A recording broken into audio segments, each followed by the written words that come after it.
90.4 அலைவரிசையில் நீங்கள் கேட்டுக்கொண்டிருப்பது கொங்கு FM சமுதாய வானொலி. இப்பொழுது நாம் கேட்கவிருக்கும் நிகழ்ச்சி அறிவியல் பார்வை.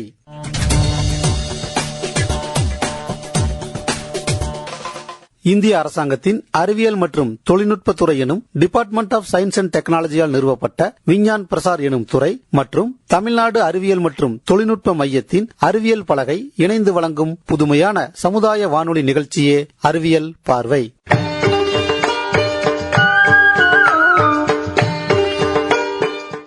இந்நிகழ்ச்சியின் மூலம் நமது அன்றாட வாழ்வில் நம்மோடு ஒன்று கலந்துவிட்ட அறிவியல் பற்றிய பல தகவல்களை துறை சார்ந்த வல்லுநர்கள் மற்றும் அறிவியலாளர்கள் மூலம் கேட்டு தெரிந்து கொள்ளும் நிகழ்ச்சியே இந்த அறிவியல் பார்வை. நிகழ்ச்சி ஆக்கம், ஊக்கம் மற்றும் வழிகாட்டல் டாக்டர் ஆர். ஸ்ரீதர். வடிவமைப்பு மற்றும் செயலாக்கம் அறிவியல் பலகையின் மூத்த திட்ட ஒருங்கிணைப்பாளர் திரு ப. ஸ்ரீகுமார். நிகழ்ச்சி ஒருங்கிணைப்பு கொங்கு சமுதாய வானொலியின் நிலைய இயக்குனர் முனைவர் எஸ். மகேஸ்வரன். தயாரிப்பு கொங்கு சமுதாய வானொலியின் தங்கவேல் மற்றும் பாலசுப்ரமணியம்.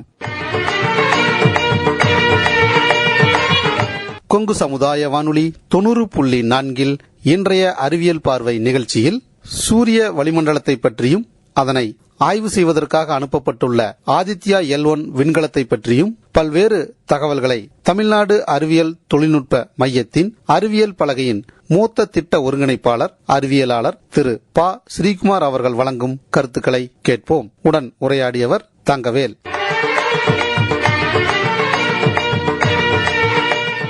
ஐயா வணக்கம். வணக்கம். நம்ம கொங்கு சமுதாய வானொலி நேயர்கள் சார்பாக நன்றிங்க ஐயா. இப்ப சூரிய குடும்பத்தை பத்தி கொஞ்சம் சொல்லுங்க ஐயா. சூரிய குடும்பம் அதாவது நம்ம காலையில எந்திரிச்ச உடனே வானத்துல பார்க்கக்கூடிய ஒரு பொருள், அது என்ன அப்படின்னா சூரியன் தான். நம்ம காலையில எழுந்த உடனேயே நமக்கு ஒளி நம் மீது படுகிறது. அது எங்க இருந்து வருதுன்னா சூரியன்ல இருந்து வருது. அந்த சூரியன் எவ்வளவு தூரம் இருக்கு தெரியுமா? பூமியிலிருந்து 15 கோடி கிலோமீட்டர் தூரத்துல அது இருக்கு. அங்கிருந்து வரக்கூடிய அந்த சூரியனுடைய ஒளி நம்முடைய பூமிக்கு வந்து சேருவதற்கு 8 நிமிடங்கள் ஆகிறது. இப்போ மணி காலையில 6 மணின்னு வச்சுக்கோங்களேன். அப்போ சூரியன் எப்ப உதிச்சு இருக்குன்னா 5:52 அங்க மேல வந்திருக்கும். இன்னொரு காரணம், இதையும் உதாரணமா இன்னொன்னு சொல்லலாம். அதாவது சூரியன் அறிவியல் பூர்வமாக உதிப்பதும் இல்லை, மறைவதும் இல்லை. சூரியன் வந்து ஒரே இடத்துலதான் இருக்கு. ஒரே இடத்துல இருக்குன்னா அங்க நடுவாக இருக்கு. அதை சுற்றிதான் மற்ற கோள்கள் எல்லாம் சுற்றி வருது. பூமி சுழற்சி காரணமாகத்தான் நமக்கு இந்த இரவு இருக்குது. அதனால 12 மணி நேரம் இந்த பகுதியில் இருக்கக்கூடிய சூரியன் மாலை 6 மணிக்கு பிறகு அமெரிக்காவில் வந்து அங்க காலை பொழுதாக உதயமாகிறது. இந்த பூமி சுழற்சி காரணமாகத்தான் நாம் இரவு பகலாக பார்க்கிறோம். இல்லாவிட்டால் சூரியன் எப்பொழுதுமே அறிவியல் பூர்வமாக சூரியன் ஒரே இடத்துல இருக்கிறது, தனித்தானே சுற்றி கொண்டிருக்கிறது. மற்ற கிரகங்களும் சூரியனை சுற்றி வருகின்றன. அது உதிப்பதும் இல்லை, மறைவதும் இல்லை. இந்த தெளிவு நமக்கு வேணும். அதுக்கப்புறம் தான் இது பண்ண முடியும். சரிங்க ஐயா. இப்ப சூரியனை சுத்தி பல கிரகங்கள் இருக்குது அப்படிங்கிறாங்கல்லங்க ஐயா, அதை பத்தி கொஞ்சம் சொல்லுங்க ஐயா. ஆமா, அதாவது சூரியனை சுத்தி 8 கிரகங்கள், முன்னாடி 9 சொல்லிட்டு இருந்தோம், ப்ளூட்டோ சேர்த்து. அது இப்ப அந்த ப்ளூட்டோ என்பது குறும் கிரகமாக அறிவிச்சிருக்காங்க விஞ்ஞானிகள். அதனால 8 கிரகங்கள் இருக்கு. சூரியனுக்கு அடுத்ததாக இருக்கக்கூடிய ஒரு கிரகம் வந்து புதன், அதற்கு அடுத்து வந்து வெள்ளி, அதற்கு அடுத்து 3வதாக இருக்கக்கூடிய கிரகம் தான் நம்முடைய பூமி, 4வது கிரகம் வந்து செவ்வாய், அதுக்கு அடுத்த கிரகம் வந்து வியாழன், வியாழனுக்கு அடுத்ததாக சனி, சனிக்கு அடுத்து யுரேனஸ், அதற்கு பிறகு நெப்டியூன். இப்படி மொத்தம் 8 கிரகங்கள் வந்து சூரியனை சுற்றி கொண்டிருக்கிறது. ஐயா, இப்ப வந்து பாத்தீங்கன்னா இப்ப நம்ம சூரிய கிரகணத்தப்ப வந்து பாத்தீங்கன்னா நம்ம வந்து வெறுங்கண்ணால வந்து பார்க்க கூடாது, அந்த தொலைநோக்கி கருவி மூலியமா தான் பார்க்கணுங்கிறாங்க. வெறுங்கண்ணால வந்து பார்த்தா பாதிப்பு ஏற்படுங்கிறாங்க. அது உண்மைங்களா? நிச்சயமாக உண்மை. அதாவது சாதாரண நாள்ல கூட நீங்க சூரியனை உற்று நோக்க கூடாது. ஏன்னா அதனுடைய ஆற்றல், அதனுடைய ஒளி இது வந்து அதிகம், டென்சிட்டி அதிகம். நம்முடைய கண்ணில் இருக்கக்கூடிய திரைப்படலமானது மிக மிக மெலிதானது. அதிகப்படியான ஒளியை உங்க கண்ணு வாங்கிச்சுன்னா என்ன ஆகும்? கண்ணு வந்து தெரியாம போயிடும். அதனால எப்பயுமே சூரியனை நேரடியாக பார்க்கக்கூடாது, தொலைநோக்கியிலும் பார்க்கக்கூடாது. தொலைநோக்கியில சில நேரங்கள் பார்க்கறாங்கன்னா அதுக்கேற்ற ஒரு பில்டர் இருக்கு. அந்த தொலைநோக்கி பயன்படுத்துபவர் இந்த அறிவுடன் அதை செயல்படுத்த வேண்டும். அந்த சோலார் பில்டர் என்று சொல்லக்கூடிய இந்த சூரிய தடுப்பு, சூரிய ஒளியை தடுக்கக்கூடிய அந்த பில்டரை பயன்படுத்திதான் தொலைநோக்கி மூலமாக பார்க்கணும். பொதுவாக தொலைநோக்கி வழியாக சூரியனை பார்ப்பது தவறு. சூரியனுடைய பிம்பத்தை தொலைநோக்கியின் மூலம் வாங்கி அது பக்கத்துல ஏதாவது ஒரு வெள்ளை தாளோ இல்ல அட்டையோ இல்ல சவரோ அதுல நீங்க காண்பிட்டீங்கன்னா அது பெரிதுபடுத்தி பார்த்தாலே உங்களுக்கு தெரியும். அதுல சூரிய புள்ளிகள் காணப்படும். இந்த அளவுக்கு நம்ம இதுக்கு தெரிஞ்சுக்கலாம். அடுத்தடுத்த உங்களுடைய கேள்விகள்ல சூரிய புள்ளிகள்னா என்ன மற்ற விவரங்களை உங்களோட நான் பகிர்ந்து கொள்கிறேன். அதனால தயவு செய்து யாரும் சூரியனை எப்பொழுதும் காலையில அடிவானத்துல தோன்ற சூரியன் ஒன்னும் பிரச்சனை இல்லை, நீங்க பார்க்கலாம். அதே போல மாலை இரவு நெருங்கும் நேரத்தில் மறையக்கூடிய சூரியனையும் பார்க்கலாம். அது என்ன சாஃப்ட் லைட், அதனுடைய ஒளி சிதறல்கள் வேறு திசைகள் பல்வேறு திசைகளில் சிதறடிக்கிறதுனால அது மென்மையாக தெரியும். அதனால பிரச்சனை இல்லை. ஆனால் மற்ற நேரங்களில் சூரியன் அடிவானத்திலிருந்து எழுந்த பிறகு நீங்கள் தயவு செய்து வெறுங்கண்ணாலோ தொலைநோக்கி வழியாகவோ சூரியனை பார்க்கவே கூடாது. ஐயா, இப்ப பாத்தீங்கன்னா வெயிலினுடைய தாக்கம் அதிகமா இருக்குது. இதுக்கு குளோபல் வார்மிங், அதாவது வெப்பமாகுது அப்படிங்கிறாங்களே, அதுக்கும் சூரியனுக்கு ஏதாவது சம்பந்தம் இருக்குங்களா? சூரியனுடைய ஒளி கதிர்கள் எப்பொழுதும் போலதான் வந்துட்டு இருக்கு. ஆனால் ஒவ்வொரு 11 ஆண்டுகளுக்கு ஒரு முறை சூரியன் ஒரு சலனம் ஏற்படும். அந்த சலனத்தினால வெப்பங்கள் அதிகமாக வருவதற்கு வாய்ப்புகள் இருக்கலாமா அப்படியே என்று விஞ்ஞானிகள் ஆய்வுகளை செய்து வருகிறார்கள். உறுதியான தகவல் எதுவும் இல்லை. இப்போ நாம விண்கலங்கள் அனுப்புறோம் இல்லையா, அந்த விண்கலங்கள் மூலமாக தகவல்கள் ஒருவேளை திரட்டப்பட்டால் அதற்கான காரணம் இதுவாகவும் இருக்கக்கூடும் என்று ஒரு அறிவியல் பூர்வமான தரவுகளை நாம் தர முடியும். ஆனால் இதுவரை என்னன்னா பூமியில் மனிதன் ஏற்படுத்திக் கொண்டிருக்கக்கூடிய காலநிலை மாற்றம், இதன் காரணமாக தொடர்ந்து நம்முடைய பூமியானது வெப்பத்தை, அதிக அளவிலான வெப்ப தாக்கத்தை சந்தித்து வருகிறது. அதே போல அதிக அளவிலான மழை பொழிவுகள் ஒரு பகுதியில் அதிகமாகவும் சில பகுதிகளில் மழை பொழிவுகள் குறைவாகவும் பெய்வதற்கும் காரணமாக இந்த காலநிலை இருக்கிறது.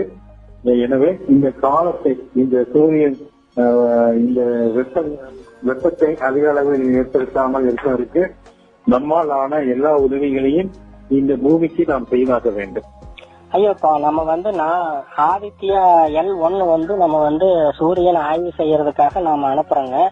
இதனுடைய பங்களிப்பு என்ன அப்படிங்கறத சொல்லுங்க ஐயா. அதாவது சூரியனை நோக்கி ஆய்வு செய்வதற்காக இஸ்ரோ, நம்முடைய இஸ்ரோவில் இருந்து PSLV ராக்கெட் மூலமாக ஆதித்யா L1 என்ற விண்கலம், நம்ம சொல்றோம் இல்லையா, சாதாரண விண்கலம் சொல்லுவோம். இதை விண் கண்காணிப்பு கூடம் என்றே சொல்லலாம். ஏன்னா இது சோலார் அப்சர்வேட்டரி அப்படின்னு ஆங்கிலத்தில் சொல்றாங்க, ஸ்பேஸ் சோலார் அப்சர்வேட்டரின்னு. அதனால இது ஒரு கண்காணிப்பு கூடமாக நாம் கருதலாம். இது பூமியில் இருந்து 15 லட்சம் கிலோமீட்டர் தொலைவில் இருக்கக்கூடிய ஒரு பாதையில் லெக்ரானியன் சுற்றுவட்ட பாதை என்று குறிப்பிடுவார்கள். அதுல லெக்ரானியன் சுற்றுவட்ட பாதை 5 பாதைகள் உண்டு. இதில் முதலாவது பாதை, சுற்றுவட்ட பாதை 1 சூரியனை நோக்கி இருக்கக்கூடிய அந்த பாதையில் நிறுத்துகிறார்கள். இது ஏன் அங்க கொண்டு போய் நிறுத்தணும்னா, அந்த இடத்துலதான் சூரியனுக்கும் பூமிக்கும் இடையிலான அந்த ஈர்ப்பு விசையினுடைய சமநிலை போல காணப்படுகிறது.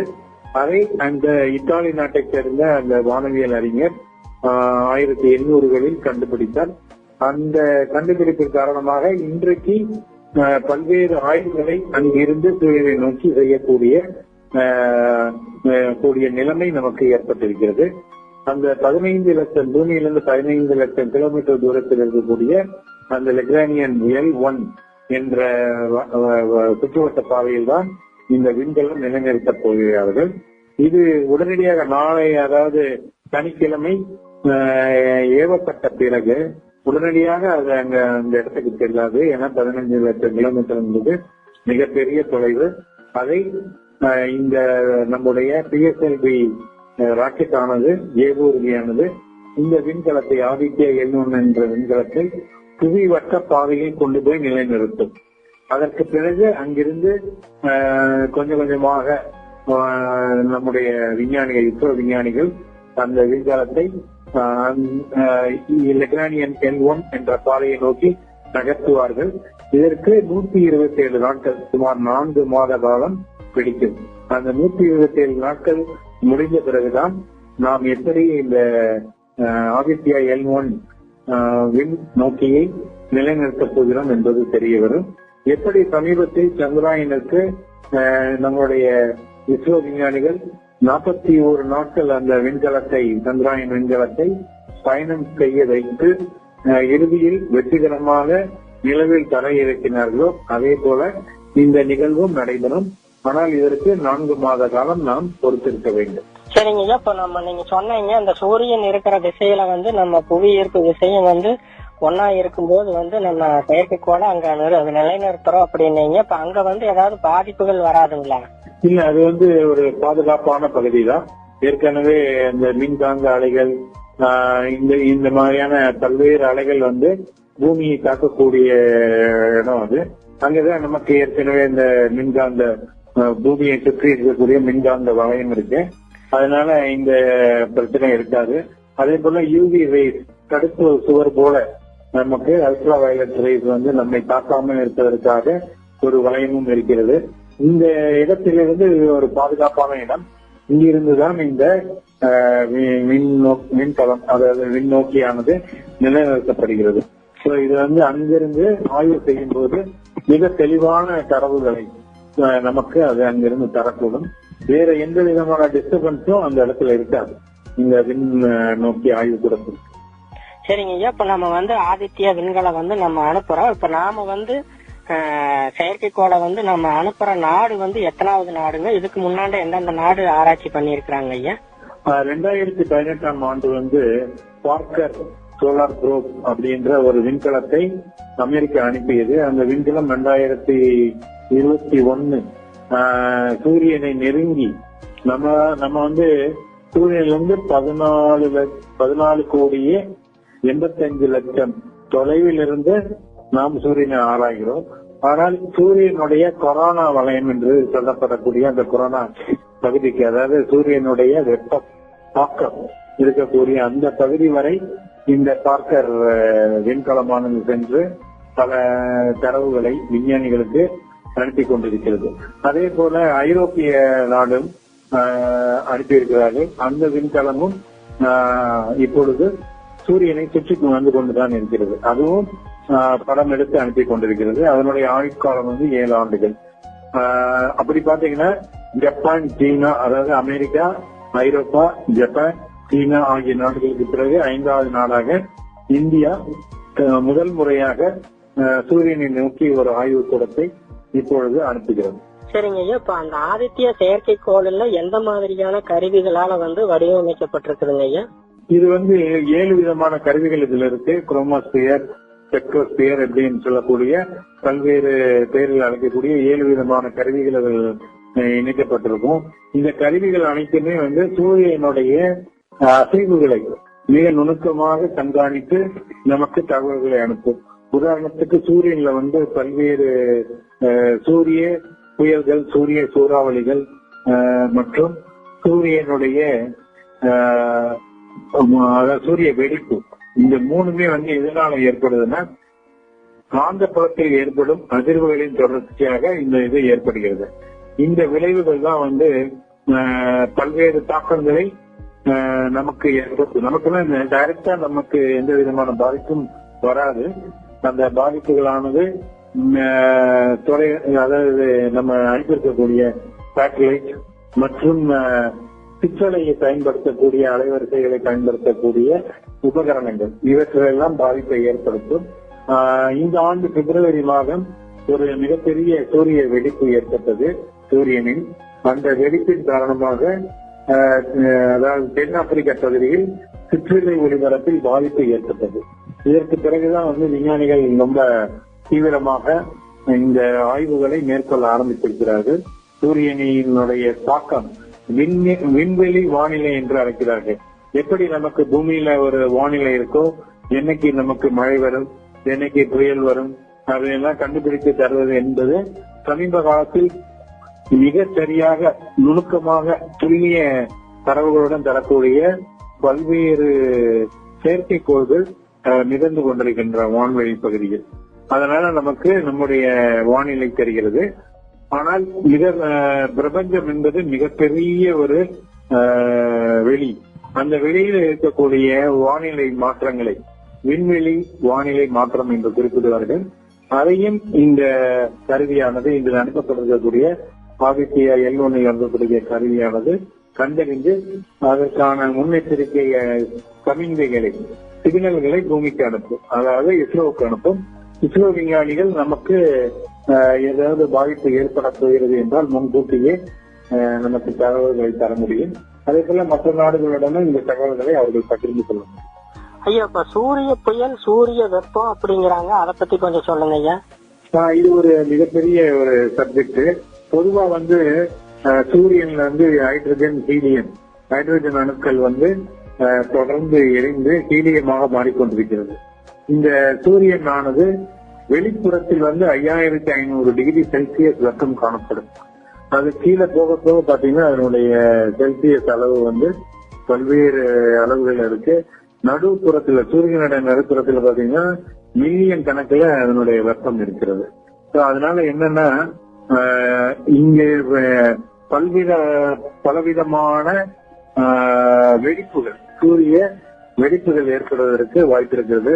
சூரிய ஒளி புயல், சூரிய சூறாவளி என்று நாம் குறிப்பிடுகின்றோம் என்றால் பூமியில் ஏற்படக்கூடிய சூறாவளி போலவோ அது காற்றினால் ஏற்படக்கூடியது. ஆனால் இங்கே பாத்தீங்கன்னா எல்லாமே காந்த புலத்தில் இருக்கக்கூடிய மின் அணுக்களால் மின்னூட்டம் பெற்ற அணுக்களின் நகர்வாக இருக்கும். இது எல்லாமே ஹை டிகிரி சென்டிகிரேட்ல வெப்பம் சீற்றங்கள் காணப்படும். இது ஒவ்வொன்றும் ஒவ்வொரு விதமாக அதனுடைய அசைவுகளை பொறுத்து இதற்கு பெயர் வைத்திருக்கிறார்கள். சூரிய சூறாவளி, சூரிய ஒளி புயல், சூரிய வெடிப்பு. சூரிய வெடிப்பு என்பது சூரியனுடைய மையப்பகுதியிலிருந்து பித்து எடுத்துக்கொண்டு, எப்படி ஒருத்தர் உதாரணத்துக்கு சொல்லணும்னா நம்ம தர்பூசணி பழத்தை கட் பண்ணி எடுத்தோம் இல்லையா, அது போல சூரியனுடைய பகுதியில் ஒரு பகுதி பிச்சுக்கு வரக்கூடிய அந்த பகுதியை தான் என்ன செய்கிறார்கள் என்றால் கொரோனல் மாஸ் எஜெக்ஷன், சூரிய வெடிப்பு என்று குறிப்பிடுகிறார்கள். இப்படி இந்த 3 விதமான தாக்கங்களை சமீபத்தில் விஞ்ஞானிகள் கண்டுபிடித்திருக்கிறார்கள். அது போக இந்த வெடிப்பு ஏற்பட்ட பகுதிகளில் என்ன ஆகும்னா கரும்புள்ளிகள் ஏற்படும். இந்த கரும்புள்ளிகள் ஒவ்வொன்று எந்த அளவுக்கு இருக்குன்னு பாத்தீங்கன்னா நம்முடைய பூமியோட பரப்பளவு போல இருக்கும். அவ்வளவு பெரிய கரும்புள்ளிகள் சூரியனில் காணப்படுகிறது. நம்மளுடைய சூரியனை எப்படி புரிந்து கொள்ளணும்னா சூரியன் என்பது ஒரு நட்சத்திரம். அந்த சூரியனுக்குள் நம் பூமியை போல 10 லட்சம் பூமிகளை அதில் போட்டு நிறைக்க முடியும். அப்ப அவ்வளவு பெரிய பிரம்மாண்டமான ஒரு வடிவத்துடைய பொருள் தான் இந்த சூரியன்.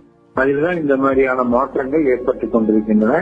அதை பற்றி விஞ்ஞானிகளும் இந்த ஆதித்யா L1 போன்ற விண்கலங்களும் ஆய்வுகளை செய்து கொண்டிருக்கின்றன. ஐயோ, இப்ப எல்லாமே முதல்ல கேட்ட மாதிரி சூரிய வெப்பம் அதிகமா இருக்குது. இப்ப இதை குறைக்கிறதுக்கு நம்ம என்ன பண்ணணும்? பொதுமக்கள் சூரிய வெப்பம் அதிகமாகறத நம்ம குளோபல் வார்மிங் பேசணும். அதை நம்ம தவிர்க்கிறதுக்கு என்ன பண்ணணுங்க ஐயா? அதாவது 2 விதமா பார்க்கணும். ஒன்னு, சூரியன் நம்ம இங்க பூமியில இருந்து செய்யக்கூடிய இது சூரியனில் நேரடியாக எந்த விதமான பாதிப்பையும் இந்த தாக்கத்தையும் ஏற்படுத்த போறதில்லை. ஆனால் சூரியனுடைய வெப்ப கதிர்கள் நம்முடைய பூமிக்கு வருவதற்கு நாம் ஏற்கனவே சொல்லியிருக்கோம், அல்ட்ரா வயலட் ரேஸ் தடுத்தெல்லாம் பில்டர் பண்ணிதான் நமக்கு சூரிய ஒளி கிடைக்கிறது. அது போல பல சூரியனிலிருந்து வரக்கூடிய பல்வேறு கதிர்களை, பாதிப்பை ஏற்படுத்தக்கூடிய கதிர்களை நம் பூமியை சுற்றி இருக்கக்கூடிய மண்டலமானது பாதுகாத்திருக்கிறது. சில நேரங்களில் நீங்க கேள்விப்பட்டிருப்பீங்க ஓசோன் படலம் என்று.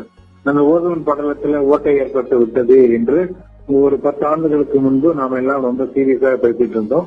இப்போ அந்த ஓட்டையானது குறைக்கப்பட்டிருக்கிறது. அதை கம்ப்ளீட்டா மாறல, கொஞ்சம் மேபி ஸ்மால் வேரியேஷன்ஸ் இருக்கலாம்.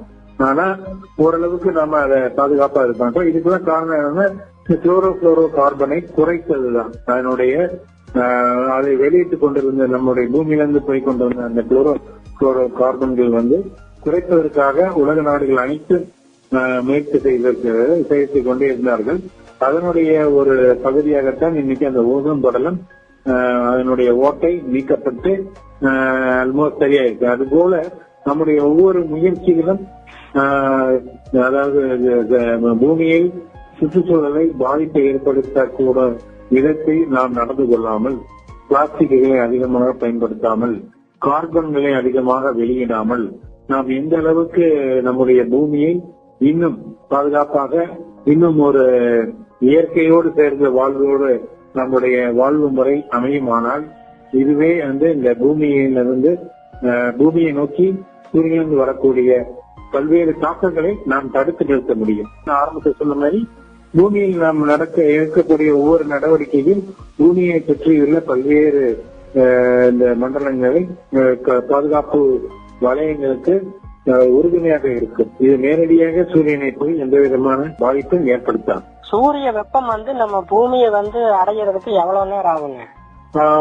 சூரிய ஒளி பூமியை அடைவதற்கு 8 நிமிடங்கள் ஆகும். அப்படின்னா அந்த கிலோமீட்டர் நம்ம கால்குலேட் பண்ணிக்கலாம். ஏன்னா ஒளியோட வேகம் நொடிக்கு 3 லட்சம் கிலோமீட்டர். இந்த வேகத்துல வேற எந்த விதமான வேகமும் ஈடு கொடுக்க முடியாது. அப்படி என்றால் பூமியிலிருந்து ஒரு லேசர் லைட் நம்ம அடிச்சோம்னு வச்சுக்கோங்களேன், இந்த பூமியிலிருந்து அடிக்கக்கூடிய இந்த வெளிச்சம் சூரியனை போய் சேர்றதுக்கு 8 நிமிடங்கள் ஆகும். அப்போ ஒரு நொடிக்கு 3 லட்சம் கிலோமீட்டர் என்ற விதத்தில் 8 நீங்க பெருக்கி பார்த்தீங்கன்னா எத்தனை வருதோ அந்த எண்ணிக்கை தான் இந்த பூமிக்கும் சூரியனுக்கும் உள்ள தூரம். ஐயா, இப்ப சூரியன்ல இருந்து வர்ற காந்த புயல்னால நம்ம மின்னணு சாதனங்கள் எல்லாம் பாதிக்குங்களா? ஆமா, மின்னணு சாதனங்கள் அது எந்த பகுதியில தாக்கம் அதிகமாக இருக்கும். ஏற்கனவே நான் குறிப்பிட்டேன், பிப்ரவரி மாதம் இந்த சூரிய வெடிப்பு ஏற்பட்டதுனால தென்னாப்பிரிக்க நாடுகள்ல மின் சாதனங்கள் அவங்க பயன்படுத்திய அலைவரிசைகள், சிற்றலைகள், ரேடியோ வேவ்ஸ், அதே போல மின்னணு சாதனங்கள், சில மின்னணு சாதனங்கள் பாதிப்பு அடைந்திருக்கின்றன. குறிப்பாக சொல்லணும்னா செயற்கைக்கோள்கள் பாதிக்கப்படலாம். விண்வெளியில் நிகழ்ந்து கொண்டிருக்கக்கூடிய நம்முடைய விண்வெளி ஆய்வு நிலையம், சர்வதேச விண்வெளி ஆய்வு நிறுவனத்திற்கும் பாதிப்பை ஏற்படுத்தலாம். ஆனா இதுவரை வரவில்லை. ஒருவேளை போன்ற தொடர்ச்சியான வெடிப்புகள் இருக்குமானால் அங்க விண்வெளி ஆய்வு கூடத்தில் இருக்கக்கூடிய விஞ்ஞானிகளினுடைய உயிருக்கு ஆபத்தை ஏற்படுத்தக்கூடிய விதத்திலும் இந்த சூரிய வெடிப்பு இருக்கும். ஆனால் பூமிக்கு நேரடியாக எந்த மனிதர்களுக்கோ இல்ல உயிரினங்களுக்கோ எந்த விதமான பாதிப்பு ஏற்படாது. ஐயா, அந்த சூரிய கதிர்வீச்சினால் ஏதாவது பாதிப்பு ஏதாவது ஏற்படுங்களா? இல்ல, அதுதான் ஏற்கனவே சொன்ன மாதிரி நம்முடைய பூமியை சுற்றி ஒரு வளையம் இருக்கு. அது அந்த வளையமானது நம்மை பாதுகாக்குது. இந்த மாதிரி மின் காந்த அலைகளில் இருந்து, சூரிய வெப்பத்தில் இருந்து, அதிகமான வெப்பம் சொன்னது போல சூரியனுடைய மேற்பரப்பு வெப்பமே 5500 டிகிரி செல்சியஸ். நம்ம பூமியில இருக்கிறோம் இல்லையா, பூமியில 40 கோடை காலத்துல 40-42 டிகிரி செல்சியஸ் தொடரும்போதே நம்மளால தாங்க முடியல. அப்படியானால் அந்த சூரிய வெப்பம் அதிகரிக்கும் போது என்ன ஆகும் என்பதை உணருங்க. எனவே நாம இந்த பூமியை பாதுகாக்கும் நடவடிக்கையில் நாம் இறங்குவது மிக மிக முக்கியம். அதற்கு நாம் இயற்கையில் சுற்றுச்சூழலை பாதுகாப்போடு நடத்துவதற்கு, பாதுகாப்போடு நம்முடைய வாழ்க்கையை கொண்டு செல்வதற்கு நாம் முன்வர வேண்டும். நீங்க சொன்ன மாதிரி சூரிய கதிர்களால நமக்கு எந்த விதமான பாதிப்பும் இல்லை. ஒருவேளை சூரிய கதிர்களை நீங்கள் குவித்து வைத்து பார்த்தால், உதாரணத்துக்கு சின்ன குழந்தையா இருக்கும் போது லென்ஸ்ல நீங்க சூரிய ஒளி கதிரை பிடித்து காகிதத்துல வச்சீங்கன்னா அந்த லென்ஸ்ல இருந்து வரக்கூடிய அந்த ஒளி அதிகமாக பற்றி காகிதம் பற்றி எரியும் இல்லையா? அதுபோல அந்த கதிர்களுக்கான இது நாம ஏதாவது அதை இன்டியூஸ் பண்ணாதான் அதுக்கான பிரச்சனையை வருமே தவிர மற்றபடி நாம் பாதுகாப்பாக இருக்கும். எந்த விதமான பயமும் நமக்கு தேவையில்லை. ஐயா, இறுதியா ஒரு கேள்விங்க. இந்த சூரிய கிரகணத்தப்ப பாத்தீங்கன்னா நம்ம முன்னோர்கள்லாம் கோவில் கருவறைய அப்புறம் குளிச்சுட்டு அப்புறம் அருகம்புல் எல்லாம் போட்டு இது பண்ணணும், அதாவது தண்ணி குடிக்கிறது, சாப்பாடு இதுல எல்லாம் அருகம்புல் போடுறாங்களா, அதுல ஏதாவது அறிவியல் பூர்வமா ஏதாவது உண்மைகள் இருக்குதாங்க ஐயா? இல்ல, அது வந்து மத ரீதியான மத நம்பிக்கையை ஒட்டிய நிகழ்வு. அதுல வந்து அறிவியல் பூர்வமான எந்த விதமான இதுவும் இல்லை. ஆனா சூரிய கிரகணமும் சந்திர கிரகணமும் நமக்கு எந்தவித பாதிப்பையும் ஏற்படுத்தாது. இப்ப நீங்க வந்து நல்ல வெயிலா இருக்கிறதுனால மரத்துக்கு கீழே எப்படி நீங்க நிழல்ல இருந்து உங்களை நிழல் கீழே நின்று உங்களை பாதுகாத்துக்கிறீங்களோ அது போல ஒரு நிகழ்வு தான் அது. சூரியனை வந்து சூரியனுக்கும் பூமிக்கும் நடுவில் சந்திரன் வரும்போது ஏற்படக்கூடிய கிரகணம், அதே போல சந்திரனுக்கும் பூமிக்கும் நடுவே சந்திரன் வரக்கூடிய அந்த நிகழ்வு, இதனால் ஏற்படக்கூடிய கிரகணம். இந்த கிரகணங்கள் எல்லாமே வந்து சாதாரணமான ஒரு நிகழ்வு தான். இதனால வந்து எந்த விதமான பாதிப்பும் நமக்கு ஏற்படுவதில்லை. நீங்க சொன்ன மாதிரி அந்த மாதிரியான நடவடிக்கைகள் எல்லாம் வந்து மத ரீதியான உணர்வுகளையும் அதே போல நம்பிக்கைகளையும் பிரதிபலிப்பதாகும். அதற்குள் எந்த விதமான அறிவியலும் இல்லை. ஆனால் சூரிய சந்திர கிரகணங்கள் நிகழ்வது என்பது ஒரு சாதாரண அறிவியல் நிகழ்வு, அவ்வளவுதான். சரிங்க ஐயா, இது வரைக்கும் நம்ம பல்வேறு விதமான கேள்விகளுக்கு நீங்க மிக தெளிவா பதில் சொன்னீங்க ஐயா. நம்ம விண்ணில் ஏவுகிற ஆதித்யா L1 விண்கலமானது வெற்றி பெறவும் எழில் கொஞ்சுகிற இமயத்திலிருந்து முக்கடல் சங்கமிக்கிற குமரி வரை இருக்கக்கூடிய அனைவரின் இதயங்களிலும் மேதகு முன்னாள் குடியரசுத் தலைவர் அவர்களுடைய சொன்ன லட்சியம் இப்போது நிறைவேறும் என நாங்க நினைக்கிறோங்க ஐயா. இந்த உங்க பொன்னான நேரத்தை ஒதுக்கி இந்த நம்ம அறிவியல் பார்வை நிகழ்ச்சிக்காக நீங்க பதில் சொன்னதுக்கு ரொம்ப நன்றிங்க ஐயா. ரொம்ப நன்றி, ரொம்ப நன்றி. உங்களுடைய வானொலி நிலையத்துக்கும் ரொம்ப நன்றி. இதை கேட்டுக் கொண்டிருக்கக்கூடிய நேயர்களுக்கும் எங்களுடைய நன்றியை வாழ்த்துக்களையும் தெரிவித்துக் கொள்கிறோம். இன்னும் இஸ்ரோ பல்வேறு சாதனைகளை படைக்க இருக்கிறது. அப்பொழுது இது குறித்து மேலும் விரிவாக நாம் விவாதிப்போம். கொங்கு சமுதாய வானொலி 90.4 நாம் இதுவரையில் கேட்டது அறிவியல் பார்வை நிகழ்ச்சி. நேயர்களே, இன்றைய நிகழ்ச்சியில் சூரிய குடும்பத்தை பற்றியும் அதனை ஆய்வு செய்ய அனுப்பப்பட்டுள்ள ஆதித்யா L1 விண்கலத்தை பற்றியும் நமக்காக பல்வேறு தகவல்களை வழங்கினார் தமிழ்நாடு அறிவியல் தொழில்நுட்ப மையத்தின் அறிவியல் பலகையினுடைய மூத்த திட்ட ஒருங்கிணைப்பாளர் அறிவியலாளர் திரு ப. ஸ்ரீகுமார். உடன் உரையாடினர் திரு தங்கவேல்.